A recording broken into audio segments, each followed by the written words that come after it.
States of America and to the republic for which it stands, one nation, under God, indivisible, with liberty and justice for all.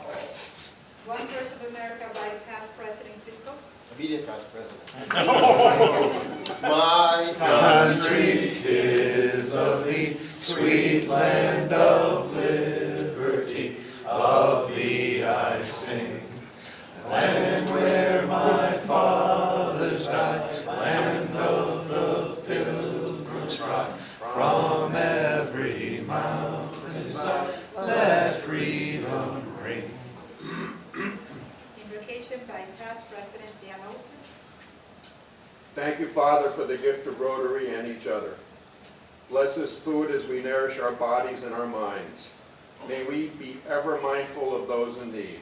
Help us to provide food to the hungry, to heal the wounds of hatred with our love, comfort those in sorrow, and bring peace to those living in areas of unrest. Amen. So today's meeting is packed full of beautiful news and great events.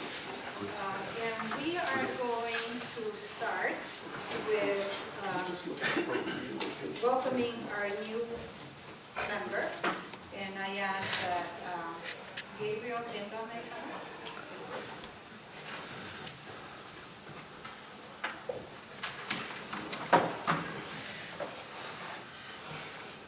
Boys, gentlemen, just a, thank you. Good. Good.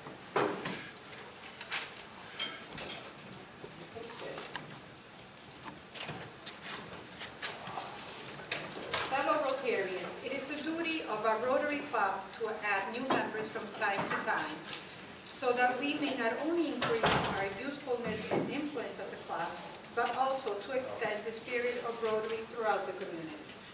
Today, I welcome to our ranks and admit to membership Gabriel Adele.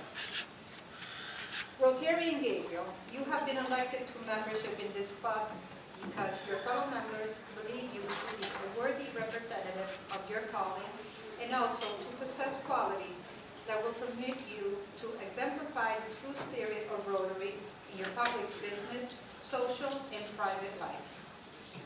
I wish to impress upon you that you have been admitted not only to the Rotary Club of Lexington, but to a worldwide association. And by virtue of your membership in this club, you will be welcomed into the fellowship of any Rotary Club in the world.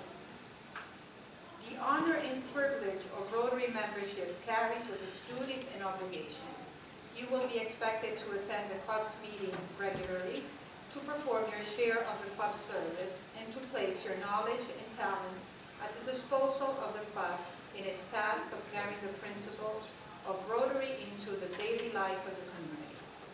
Always remember Rotary's motto, service above self. I ask that all members rise, please. Rotarian Gabriel, in the name of the Rotary Club of Lexington, I now formally admit you to the membership in this club.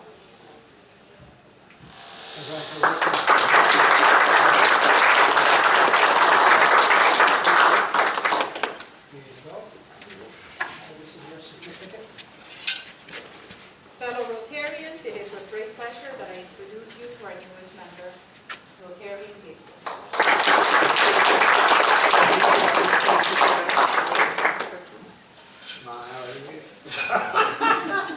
Make sure you keep your eyes open. Thank you. Congratulations. Welcome. Okay, Secretary's report. One moment, we just had another member join us. Whoa. I have to redo my whole tally. The math. Give that there's a fine associated with that, you know. Okay, I'm ready now. Secretary's report. We have so many guests today. Wonderful. Past President Bob O'Keefe no longer has to introduce his guests. Or- I mean, I gotta pay a fine, I mean, I gotta pay a fine, so if we don't guess at that table? Only if it wants Yeah, to. no.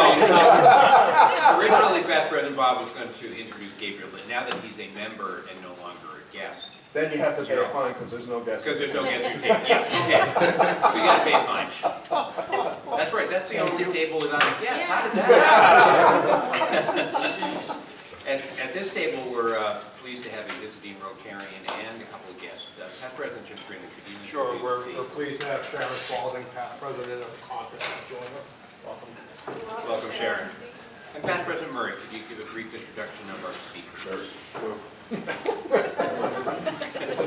Thank you, So Murray. we have our speakers today, we got Jonathan Silver and Emily Hastings, and you'll be hearing from them very shortly. Perfect, thank you. Yeah. Past President. Cut it short. Yeah, that was beautiful. That was beautiful. Music to my ears. Past President Spencer, would you be kind enough to introduce Rob? We have the international man of mystery, our guest from overseas, Ravi, who comes here every Monday, whether we have a meeting or not. He loves to hang out here, so luckily we have a meeting today for him to actually attend. Welcome, Robbie, and thank you for your attendance. I'll put you down for last week. And Past President Dominic, could you please introduce? And I'm going to welcome Rick Hakanian. He is with ServPro, and hopefully he will be a future member. I'm going to be sending in our application. So Awesome. Welcome. And while I'm standing and everybody is listening and we have the video camera going, I just want everyone to know that Gardy will be paying a huge fine when he shows up because Oleg is a guest of Gardy's. Gardy is nowhere to be seen. That's on the record. Okay?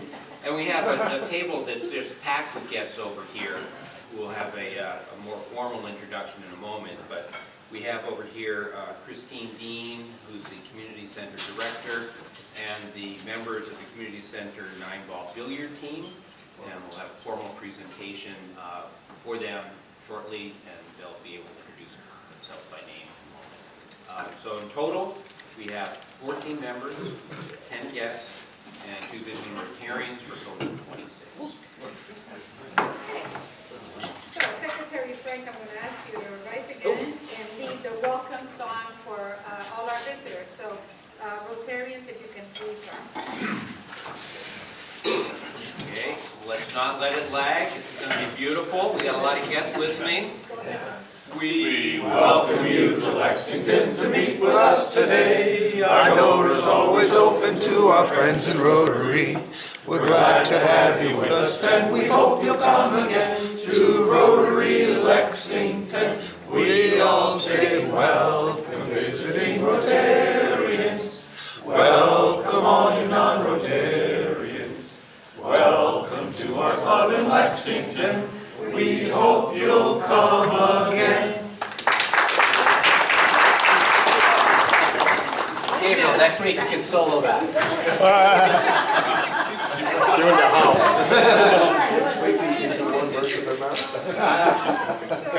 It's like an after-school program. Emily, these gents can help you with your setup if you want to do that. And while they set up, we're going to start with fines and happy dollars. So I have 20 happy dollars, if you don't mind, may I? So happy to have our guests from the Lexington Community Center, Christine, and the team, the 9-ball team. It was a while putting this all together, but we finally got it done, and we're glad to have you with us.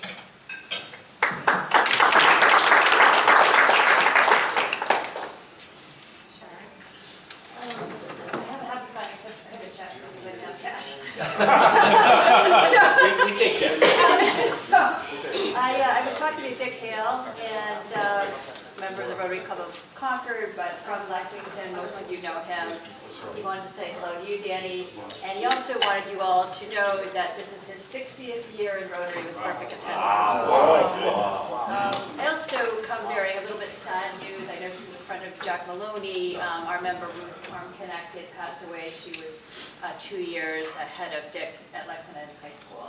Her service will be April 21st, and I'll send you the info. Sure, what was that? Ruthie Arm-Connect.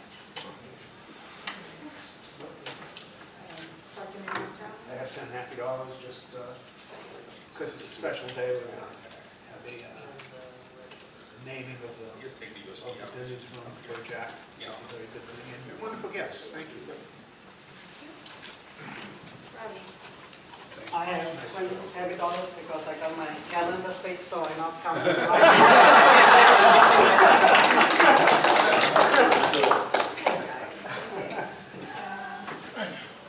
Second person in your round. Bob, I'm sorry, I'll give it. I don't have 20 with me, but Dan. I have 20 happy dollars because my daughter turned 1 last Thursday, and I started a nice little tradition of baking her a cake, which was interesting, and having her eat it, which was more interesting. I put lots of sprinkles on top, and it was so cute, and she choked on them really quickly, but it was fine. Yeah, I'm very happy.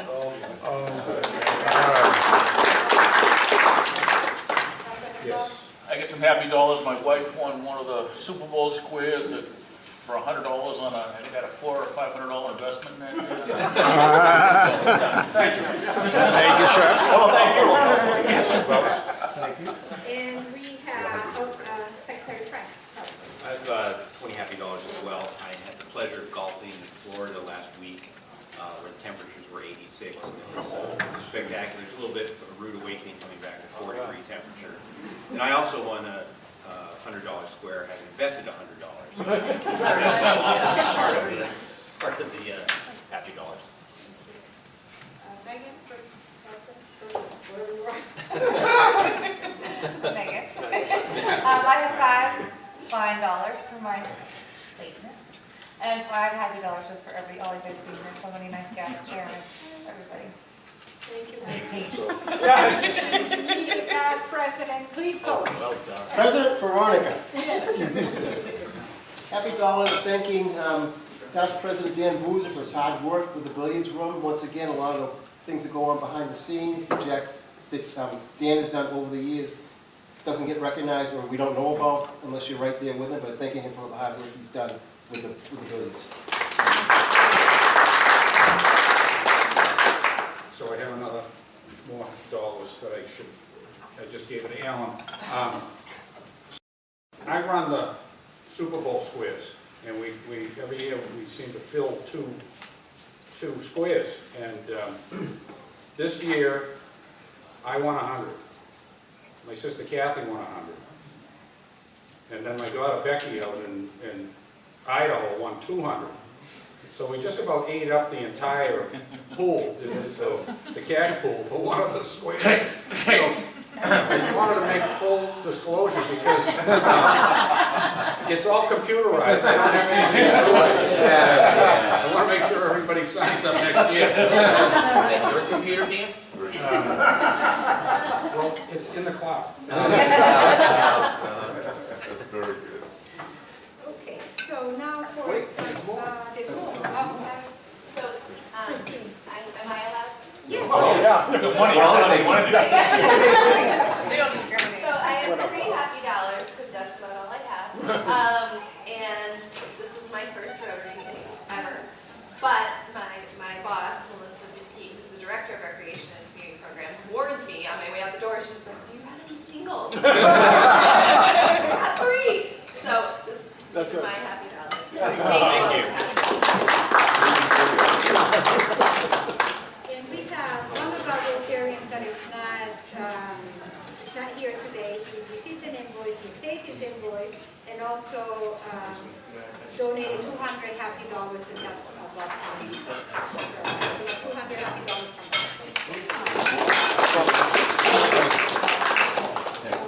Can I go with the business part of the meeting? Okay, so. That's President Dan. Do we have a microphone so we can hear her? Well, you can hear it because you weren't supposed to hear it. So, for a quick update on Rotary business, we're going to make it quick because it is a nice, healthy meeting today. Dr. Spencer, could you please give an update on End Hunger and Comedy Night? Yes, and a third one too, I forgot. We will be doing the basketball brackets, NCAA. That's, I think, 2 weeks out, but I'll probably send out the initial invitation now for those who are new. If you can send me an email, I gotta put it into, I think it's CBS we do now. So if you're new and you haven't gotten it in the past, send me an email, but I'll try and send something out this afternoon. I'll try and grab any emails off of your latest email that you send out, but we'll do the brackets here coming up. All right, so for everything else, so on April 29th, we're going to do the End Hunger Now event. For those who haven't done this before, we'll be packing 30,000 meals, I think, is the number that we're looking for. This is going to be with the Concord Rotary Club and the Bedford Rotary Club and their youth programs as well. It's going to be at the Knights of Columbus facility.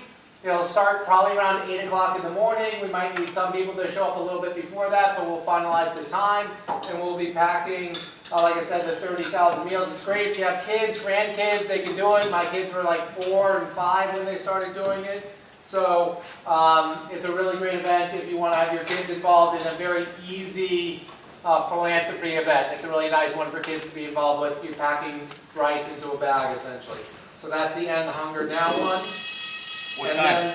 What? What time? So it'll probably be around 8 o'clock in the morning till when we're done, noon, 1 o'clock. We have to finalize that, but I'll send that out when we get a little closer. We got to figure out how long we need to prep for it. So there's some discussion about when we're going to prep. Yeah, there's probably going to be some shifts, like if you want to come for an hour, 2 hours, something along those lines. All right. The other one is Comedy Night. Comedy Night is booked for June 16th. That we have moved to Cary Hall, so it's going to be June 16th at Cary Hall. We'll start getting tickets put together here by the middle of March, I would assume. You'll start seeing the tickets come out. It's obviously not tables like we've done in the past. You can buy 2 or 4, whatever. There should be more than enough seating. We hope that most people will probably be down at the bottom. It's going to be Tony V, and then it's going to be the Billy Joel cover band. Heart attack, gak.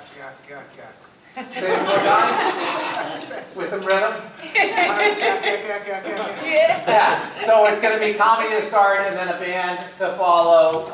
We'll probably be doing some of the raffle stuff that we've done in the past, but we've kind of done a shift over to Cary Hall. We think it should be a really nice event. They're going to be promoting it. It's going to be in what was formerly known as the Colonial Times next time. Right? Is it something? So Lexington. Lexington Times? Lexington Times now, sorry. The Lexington Times now.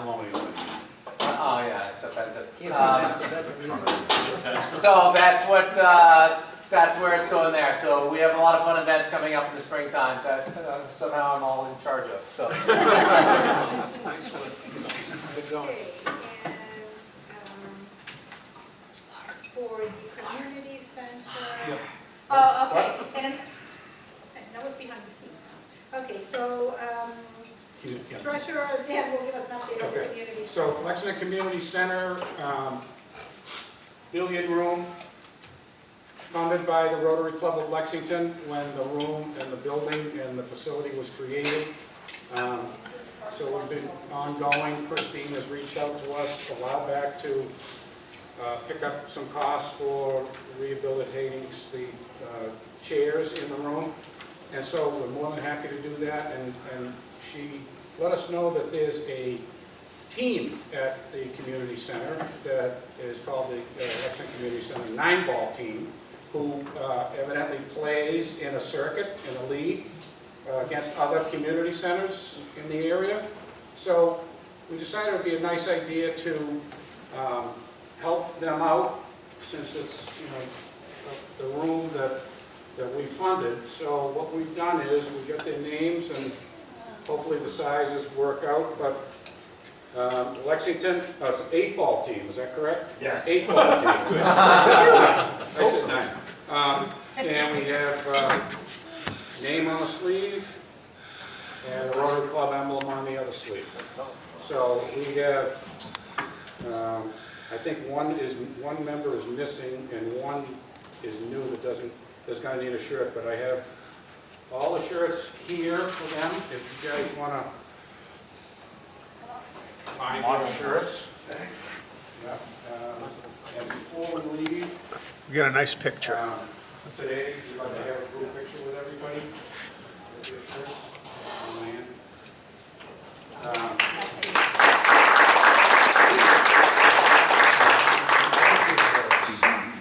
And we also the immediate past president, Cleve, and I met with the Election and Recreation Committee, who oversees the operation for the town at the community center. And we were approved at their meeting, the Recreation Committee's meeting, to add an additional signage to the room, which will read the John E. Jack Maloney Memorial Billiard Room. And here's a little, rendition, I want to pass that around, of what it may look like. So we've been approved for that. It's going to go to the Board of Selectmen. I don't think that there'll be any objection, but so we always wanted to do something to memorialize Jack in some way, knowing the family doesn't like to be out front in the limelight. They did agree to allow us to name the room after him. So that's going to be a permanent, hopefully permanent sign at that location. Sure. This middle initial is W, isn't it? No, E. I'm sure. The obituary says W, that's why I just looked it up. What? I've always thought it was W. Is it W? Well, use the mic. It's not too late. That's just a When you rendition. said it, E, It's I'm not going, too- E has been in my head the whole time. because I know All where. right, good. Thank you. Regardless of Because the that's not done yet. So We'll fact check. I'll fix it. That's good. But a lot so of as you work- look at it, replace E with W. John William, I believe it was. There was a lot of work in the making, and I'm in my mind, I'm thinking, it's I a know great that's. way to remember Jack for everything that he's done for us. So thank you, Dan. And to complete the introductions now that the shirts have been distributed, could I ask each member of the H-ball team and Christine to stand up and introduce themselves? So we all get to know you a little bit better, just your first and last name, and you go around the table. Yeah, I'm Dave Hubert. I've been playing pool with these guys for quite a while. It's a wonderful pastime, a good social outlet, and I have a great time. And Election Community Center has been great. Wonderful. Thank you, Dave. Lenny Cardona. Thank you. New member. Oh. Only 1 year. Oh, welcome. John Job, and I just want you to know that the Lexington pool room is one of the most utilized rooms in the community center. We have like 2 tables, sometimes we have like 13 people playing. And, it's just a wonderful place to be. I love it. Thank you Thanks for very much. sharing that with us. Hi, I'm Jack. He's just hitting you that we need more people. Is that your way of saying it? We'll take it under advisement. Thank you. So, I've been there for maybe about 2 years.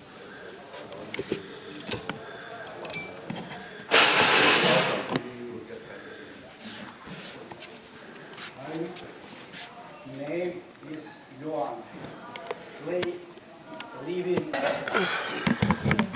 Alan, are you ready? Almost. Yes, for what? Okay, for the raffle,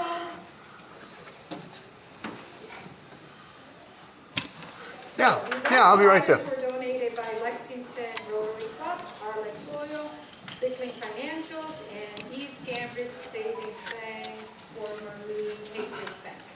So it's going to be the ticket color. Blue tickets. Blue tickets. Last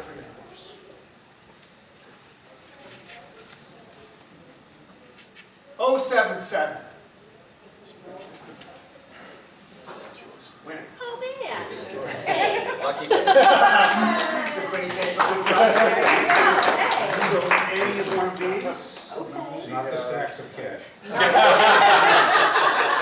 Grab the other tickets. Thank you. 108. 108.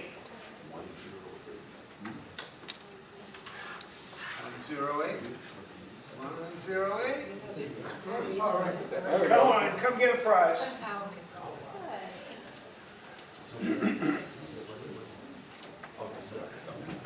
That's part of it. Any one of this, what would you like? One cup. And the bag that goes with it. Thank you, you're welcome. Just to let everybody know, we have a lot of, because of Jack, we have a lot of Arlex and Patriot Bank prizes given out today, so just a little nostalgia. 080.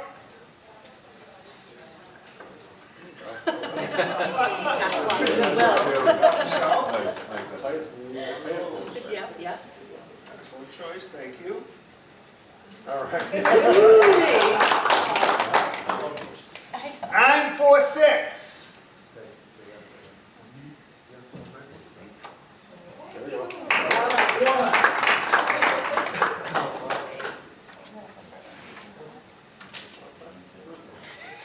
All right. One, that, thank you. This one. All yours.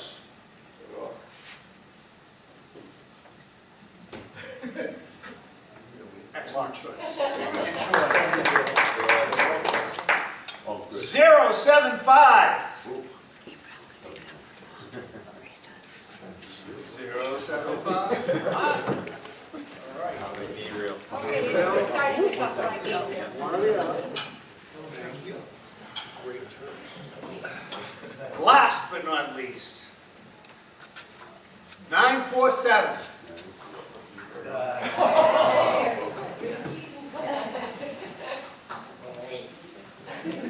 The last prize. Enjoy. Thank you, sir. Thank you.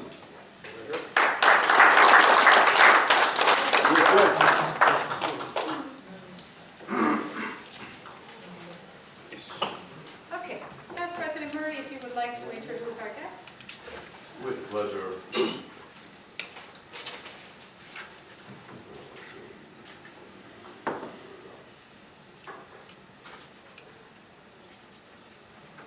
Anyhow, trying to get my phone up, but I'm going to speak from memory.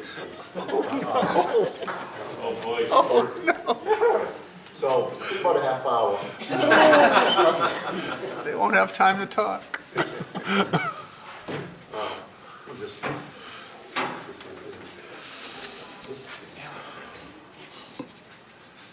So I'd like to introduce our speakers for today, John Suber and Emily Hastings. You know, I've had very pleasant exchanges with them both. Emily, thank you. John just corrected me. It's Emily Hayes. I do know an Emily Hastings. I'm going to tell you how I know. Emily Hayes. So Emily is the chief officer of the youth counseling service that they're going to speak about. And she is originally from the Midwest, I think it was, Illinois. And she went to school at Florida State University, where she received a Master's of Art in, what was that, Andy? Art therapy. Yeah, I don't have my phone. I'm doing great. Yeah. And from there, she's got an interesting history. I wanted to go over it with you because she Murray, we only have so much time left on the project. She went to youth counseling from there, which is going to tell you how she got there. So Emily, welcome. And John is originally from Delaware. He went to MIT, got his degree in material science, and then decided he was going to go into something that was more practical. So he's working on engineering, software engineering. He is active in the youth services of Lexington. He's are you the past president of the Association for Black? I'm current. Current president. Okay, yeah, for the Black Residents Association here in Lexington. You could explain it better than I can, John. And John is very active in youth counseling. He'll tell you more about more of his background, but he's a Lexington resident, and he's quite active in town. We're glad to have him with us. So, who's going to go first?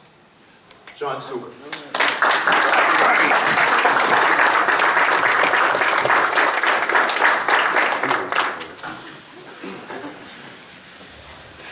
You can stand behind. No, wherever you feel comfortable.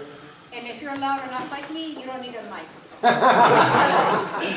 Hi everyone, my name is Jonathan Suber. I'm, as Murray said, I'm currently a board member of Youth Counseling Connection.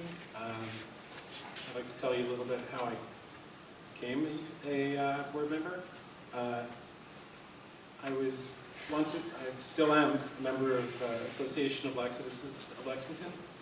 And at the time, YCC, which was formerly known as Lexington Youth and Family Services, received a grant for multicultural sponsoring board.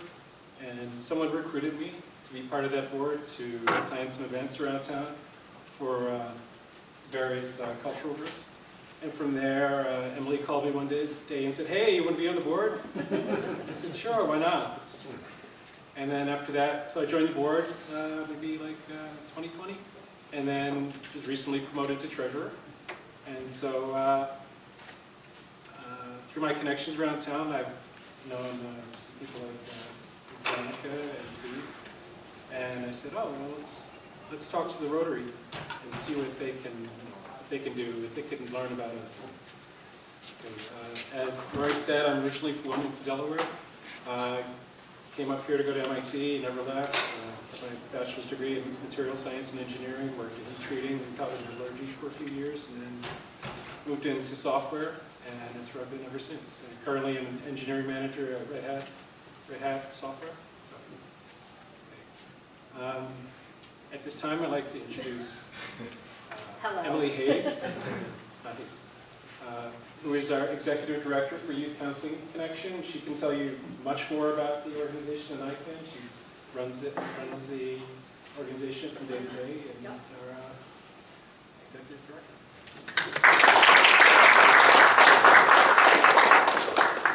Hi everyone, thank you so much for allowing us to come chat with you today. I'm excited to share a little bit about YCC and a little bit about what I see on a day-to-day basis of like our youth in Lexington really going through and what we can do as a group in the community to help support them.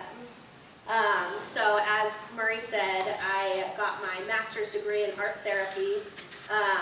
I've done art my entire life, had a semester in college where I didn't take an art class for the first time. I was so stressed. I was like, this is miserable, like college sucks. What am I missing? I'm missing my outlet. And so I discovered art therapy and how amazing it can be as an outlet for people that have a hard time expressing their emotions. So for a lot of our kids, I'm sure many of you have heard, "How was your day at school?" And their response is, "Fine, it's fine." So not getting that communication, but still need a different way to express that. So art therapy came into the mix. Quickly after grad school, I realized, well, I know how to do art with people, how to help them express their emotions through that, but when it comes to the stubborn teen that's like, I'm not using crayons today, then we have to talk about it. So I've done several different certifications between attachment family therapy and trauma-focused work. So I have a wide variety of a wheelhouse that I bring to Lexington at this point. So when I first moved to Massachusetts, I worked in the Lowell area and then Malden, and then found Youth Counseling Connection, and I've been here for 4 years now, I think. And so saw it at the beginning of the pandemic through up till now, and thank you again for allowing us to come talk. So one of the first things is I'll just tell you a little bit about YCC. So in 2008, there were a couple of teen suicides in a town near to ours. And so a group of citizens got together and said, how do we prevent that from happening here? How do we help our kids to have as safe of a community, both physically and emotionally, as possible? So this group of citizens said, we need a place our kids can go. Where can our kids go that is totally barrier-free, where they can access services in the moment that they need it? In 2011, 2012, we officially opened our doors. So we're so excited because today, this year, is actually our 10th year anniversary serving the community of Lexington. So at that time, YCC was opened under the name Lexington Youth and Family Services, and it was just a drop-in center. So First Parish Church in Town Center was so gracious to us, gave us a space, and we opened it up that anybody could walk in at any point in time and access a therapist. So this was fantastic for the teenagers that might be having a hard time wanting to access services. Parents were having a hard time finding those services. It gave that access. In 2015, I believe that was around the time we'd had suicides here. And so again, our board got together and said, we need to do more. Like, yes, they have a place, but how do we actually change the culture within our school system? So they brought in a internationally known organization called Sources of Strength. So if any of you have been to the high school, there's a huge painted wheel in the quad, and that's our Sources of Strength wheel. So the whole idea behind Sources of Strength is to help students to identify that, yes, you have stressors going on, but you also have a lot of things working in your favor. So it talks about different areas of a youth's life, so family supports, having access to health care, physical activity, emotional support, and talks about how to increase strength in those different areas to help combat some of that stress they're feeling. It really is a peer-to-peer model in the idea that we work with a lot of students that if they notice one of their peers is really struggling, they have connections to trusted adults to help get some of those services kids might need. So it's not the kids taking on these stressors, but instead saying, hey, I'm really close with this teacher. Can we please go talk to them? Hey, like, my aunt is somebody that I really trust. Can you open up to her? So that we're having adults also coming in at critical times to offer that support as well. In 2019, so pandemic hit and we started to transition. So moved everything virtually and really again became a first responder in many ways. So we were working closely with the Community Coalition. CPAC had reached out to us, so we were running special education parent support groups. We had another couple of parent groups that we were running at that time to try and just continue to match that evolving need that was happening. In 2021, we officially rebranded. So again, after we were founded, the town also saw the need to adopt youth services. So they took on the name Youth and Family Services. So we shifted in order to help better show that we were an independent nonprofit as opposed to like a town-funded organization. So we were known as LYFS for quite some time, but that was still very confusing. So that's when we switched it to Youth Counseling Connection. And now things are through the roof, as I'm sure all of you can imagine. This pandemic has just altered a lot of the stress that adults are going through, like let alone so many of our kids and our teens. And so demand is at an all-time high, and that's kind of what I'm here to share a little bit more about. So, just a little bit about our impact. So again, YCC has always been an early responder. So from our board members saying we need services for our town, founded LYFS, to the Sources of Strength program, which has now been adopted by the public school system in both middle schools and the high school. And also just like being able to address groups' needs that come up as well. In our 10 years of being open, we've provided over 1,000 free therapy sessions and over 2,500 drop-in hours. We are just seeing things go completely through the roof. So as I was preparing for this, I was taking a look at where we're at so far this year compared to where we were last year, which was at an all-time high. And we've already just doubled our numbers from September to February compared to last year. So the biggest thing that we're seeing right now is families are having a really hard time accessing services. So in order to get your child into a private practice therapist or even a community therapy center, you're looking at 3-month wait lists up to 9-month wait lists. And for so many of my families, they're like, but my kid's depressed right now. Like, I can't just say, turn it off until we can get him to see the therapist in 6 months. Like, no, this is a problem now. So we're really acting as a bridge at this point to help people have access now while they're on those wait lists. So the different services we provide have continued to change with the need of the community. So we do still have our drop-in crisis therapy sessions. So every Wednesday from 3 to 4:30, our doors are totally open, and so a parent can walk in and say, I have questions about my kid, like, should I be worried? A parent can bring their child in and say, the guidance counselor just said they were cutting, like, I don't know what to do, or should we be worried? Or teens can drop in and say, like, I'm having a really tough time, I don't know what to do about that. In the COVID time, what we were realizing were the drop-in hours was not enough. So seeing a family for just 2 to 3 times to get them through that crisis period was not enough. So since then, we've adopted a short-term solution-focused model. So basically what that means is families can access up to 12 sessions for free a year. So from school year to school year, that 12 sessions renews every single year. And what that's ideal for, it's ideal for the kid that is just having a hard time.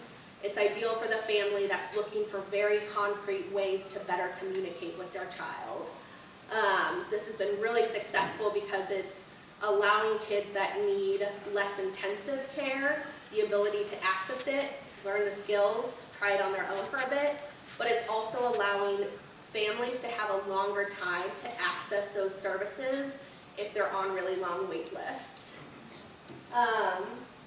So those services really vary. It might be just the child seeking out therapy, it could be the family wanting full family therapy, or a mix of both. We also have group therapy that we've run historically, so that's again trying to meet the needs of the community. One we're trying to start up now is just like a social group. So one of the biggest things I've heard from so many of my kids is, I don't know how to talk to anybody anymore. I've lived behind a mask, I've lived behind a screen for so long. When I have to like go to a store or order food or talk to my teacher, like I can't do it. I have a panic attack, I break down. And then we have our youth advisory board. So that's the photos you see above. So our youth advisory board has been at the core of YCC since we started. The group of people that got together said, we need to hear from kids as to what kids need here. So we have a fantastic board of 10 students so far. So it's open to high school students within the Lexington community. So that means they just go to school here, they live here and go to school elsewhere. As long as you're connected to the community, you're welcome to give us that input. So they are a dynamic board. Each year they do one kind of big project to give back to the community. And so this year we got together to brainstorm, and they were like, we want more budget for mental health wellness in the schools, or like, we want to go to the town and advocate for like blah, blah, blah. I was like, these are great things, but like, we've got 9 months together. So what can we do? So they're in process right now of building a platform to encourage sharing of community within Lexington students. So this is just a little bit about our stats of like who accesses our services. So as you can see, with the exception of like actual COVID year, we've been on an upward trend of people that need our services for several years now. It's really split 50-50 between middle and high school students. So we see students age 11 up to 21. We occasionally get the college student that wants to access services, but it's really split half and half. So this has been a big shift in the trend because in our earlier years, it was primarily just high school students. But now we're seeing younger and younger kids needing to access services. And as far as just like demographics, again, this chart just comes from how families identify on our intake form. But again, it's a very diverse group of people accessing our services. So, how to get involved. John talked a little bit about that earlier. Join our board. Join our board. Volunteer.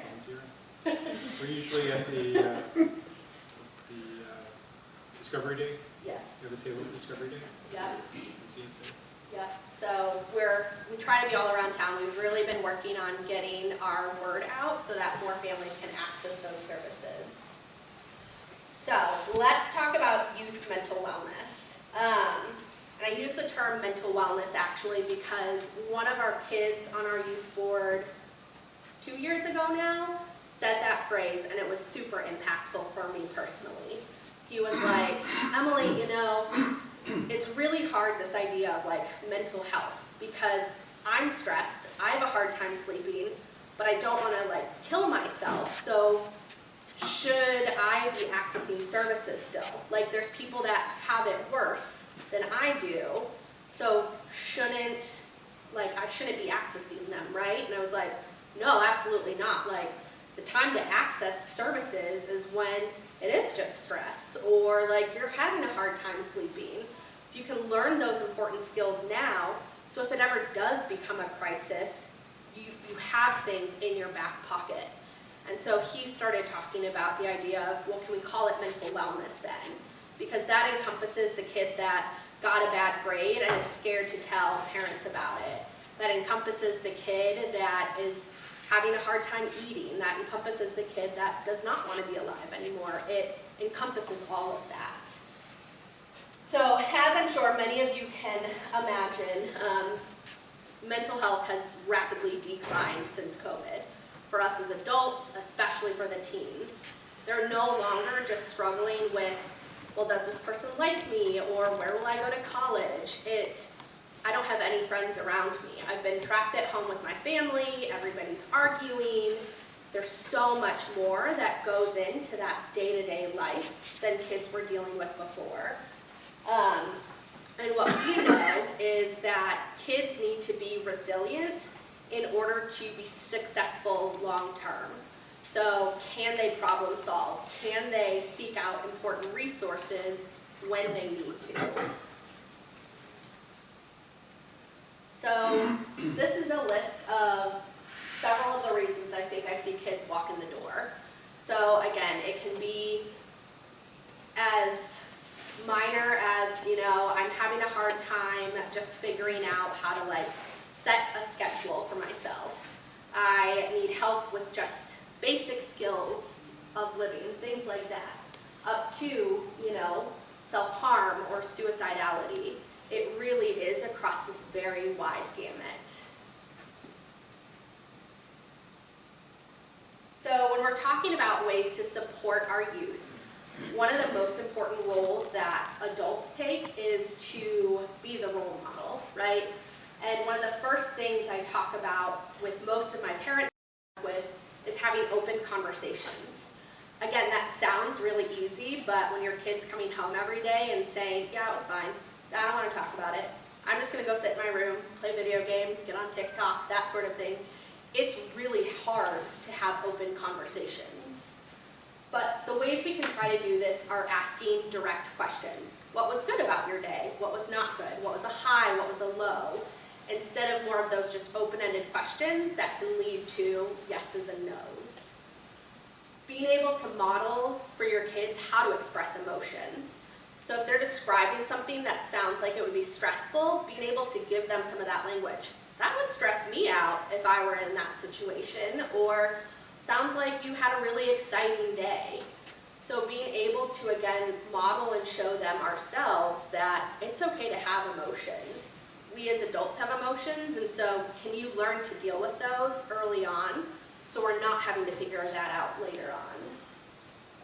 Modeling how to problem solve. So if they're having trouble with a sibling or with a teacher or with a peer, not jumping in to solve that problem, not dismissing that problem, but instead sitting down and coming up with what are concrete ways that you can work through this. What would be helpful for you? What's not helpful? Having regular emotion check-ins, just making that as part of the day. So how are we feeling today? What's been going on? And encouraging them to share concerns. So they're seeking out answers all the time. They turn to the internet to find out things about self-harm. They turn to the internet to find out things about mental health. They turn to the internet for everything. And when kids are turning to the internet, it's because they don't have adults in their life that they think they can ask questions to. So can we start to facilitate some of those open conversations, even if it is a little bit of a more stressful conversation? And that's where it leads to, it's so important for them to have healthy relationships. So even if as an adult you have a hard time talking about some of those topics, who in your adult life do you trust to be a good resource? So maybe I have a hard time talking about self-harm, but I know my mom can talk about it. So that's somebody that I trust their opinions, I trust their values, it aligns with mine, so I know my child is going to get resources that I would agree with. Being able to spend time on meaningful activities. So if your child's into video games and you don't really understand it, ask about it. Just show interest in some of those joint things, and that's going to model helpful conversations for them. Offering praise and mentorship. So again, connecting them with people in your life that have similar values so that you know they are learning things that are important to you.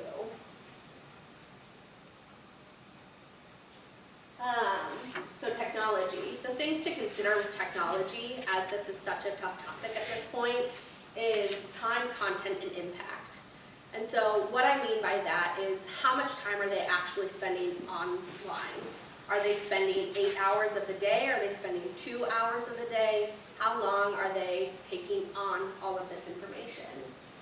Content, do you know what your child's been searching? Do you know what your teens are looking at? Or is that something you haven't asked about? How do we just start an open conversation? So if they have seen something that doesn't sit right with them, can they talk to you about it? I had a kid recently come in that was on YouTube and somehow got exposed to some kind of like weird cartoon where like the dad dies, and he was like distraught about it. He's like, oh my gosh, is my dad gonna die now? Like, what does that mean for me? And again, like, can you open up that conversation and say, well, how did you feel when you watched that? Like, what fears do you have now?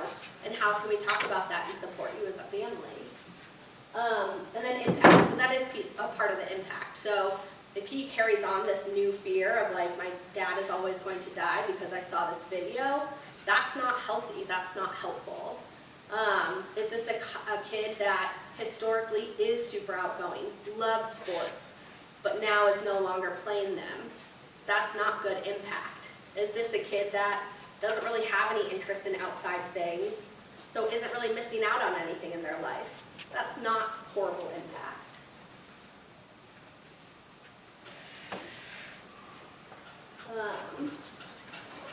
So obviously when to seek help. So if you know of anybody that you're worried about their teens or these kids, anything like that, always have them reach out and ask questions. So obviously if there's major shifts in life or how they've done things or how they are no longer interested in things, you're worried about things that they are maybe hiding or secretive, always just reach out and ask. So moving forward, we have a lot of goals for the community. So as of January, we just acquired a second office space, which is the first time in the last 10 years that we've done that. We have an intern this year and are bringing on 2 new interns next year because, again, the demand is just wild. We're getting like 5 or 6 referrals a week for families looking for services, and so we've been fortunate, knock on wood, not to have a wait list. At this point, we've been able to get families in within a week or 2 of getting that initial call. But again, this is a demand we've never seen before, and so we're trying desperately to keep up with that. But again, that needs staff and space, and so we're really excited about our next steps and just the ability that so many families are reaching out to us at this point.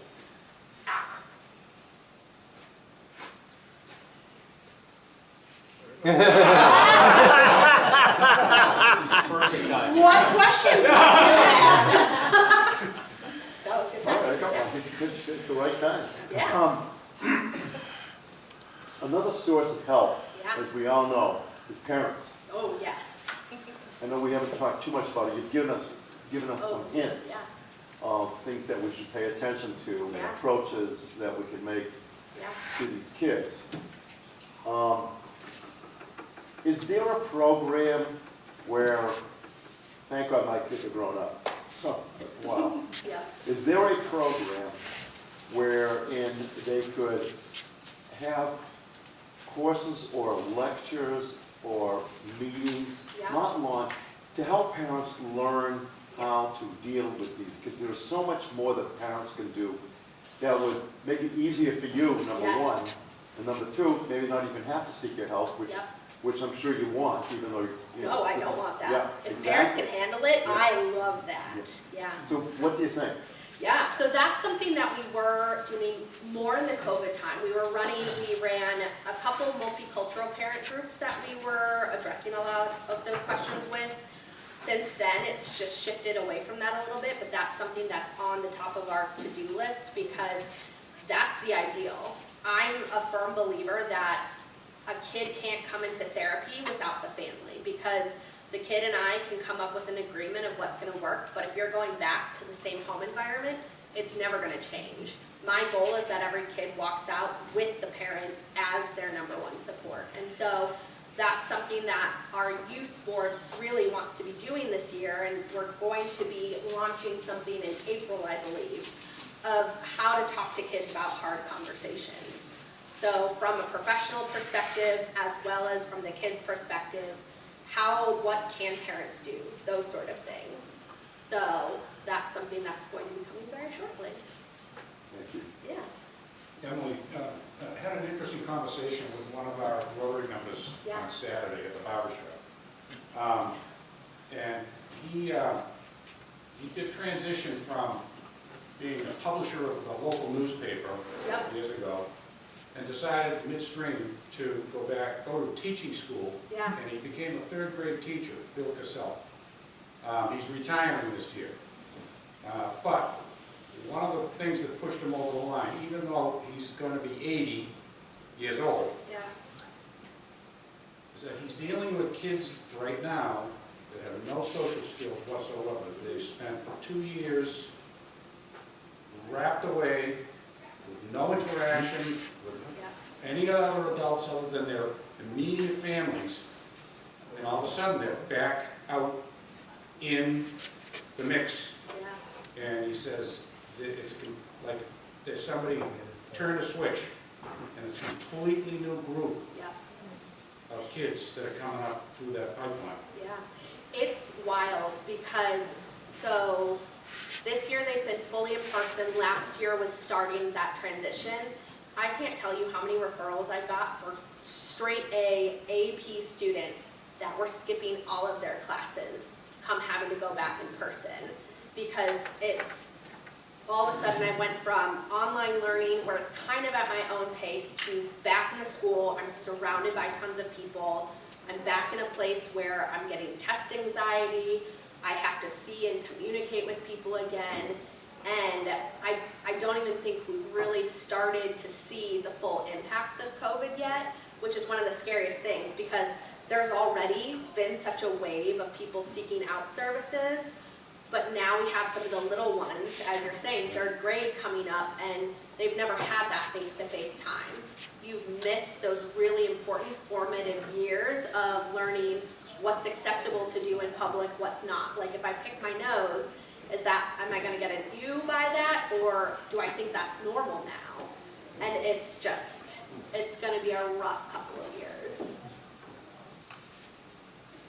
Yeah. Fortunate enough, I'm dealing with the Notre Dame Academy High School, really great school, Catholic high school. I actually had this conversation with the directors over there. Yeah. The only time they closed down that school was for the initial 2 weeks. Right. Those students are flourishing, they're doing incredible. National stats just said that the average student is down 30% with their math skills and reading skills, but yet I'm actually designing 2 biology labs for them right now because they're flourishing, and they're telling me they're getting more students coming in there, more people want to go to private schools. Right, and that's, I think, one of the hardest things that there were so many debates about, like, okay, we want to keep people physically safe, but you've removed them from physically safe places, and so, like, yes, maybe they were less going to get, like, contact with COVID, but you took away all these other really important aspects of a school day. You had kids that could access free food. You had kids that could access safe environments. You had kids that were staying on top of so much of their learning that it is, I think now we're, again, seeing that impact of like, okay, we chose the same person, which people may or may not have liked, but now look at where we got because of that. Okay. Thank you. Thank you.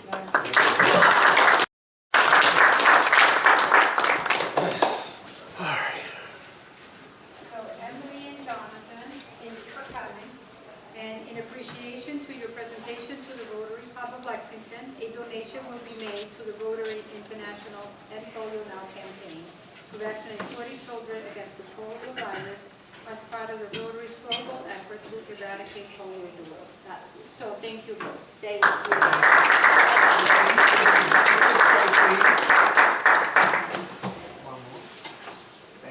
Thank you so much.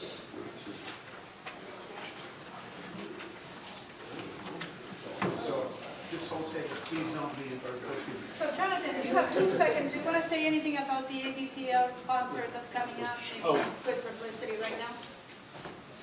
So while I'm here, I'm also president of ABCL, Association of Black Citizens of Lexington. April 1st, we have a concert at Carey Hall. It's a benefit for our Youth and Scholarship program, and it's in honor of Alan Johnson. It's a jazz concert, so When is it again? April 1st? I know it's terrible. We believe you. Saturday, April 1st. At Carey Hall. At Carey Hall. Thank you. All right, 50/50 raffle. Pink tickets, last 3 numbers. $25.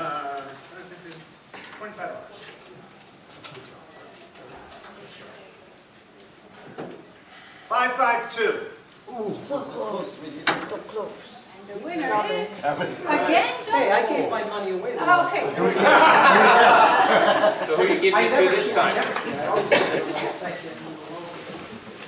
All right, our next meeting will be March 13th, same place, same time. And board meeting at 11. Thank you all.